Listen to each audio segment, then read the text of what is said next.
Hey everyone, if you're scratching your head over the OE error code on your 2025 Samsung washing machine, don't worry, we've got you covered. This quick guide will help you understand and fix it in no time. First things first, what does OE mean? It stands for overflow error, which typically indicates that your machine is detecting too much water or isn't draining properly. This can be frustrating, but it's often an easy fix with a few simple steps.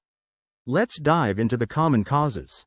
The OE error usually pops up due to a clogged drain hose, a kinked hose, or even a buildup of debris in the drain pump.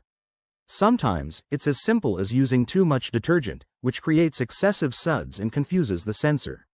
Knowing this helps us tackle the problem head-on. Step 1.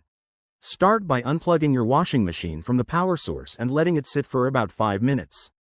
This resets the system and can clear minor glitches without any tools. Step 2.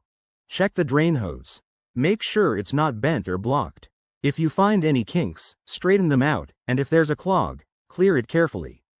This is a common culprit and often solves the issue right away. Step 3.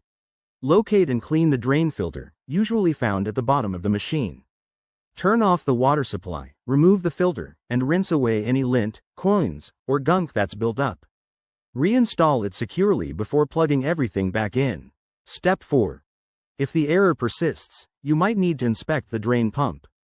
This could involve checking for blockages or wear, but if you're not comfortable, call a professional to avoid any risks. Finally, to prevent the OE error in the future, make it a habit to clean your filter monthly and use the right amount of detergent. There you have it. That's how you conquer the OE error on your Samsung washing machine. If this helped, hit that like button and subscribe for more handy tips. Thanks for watching.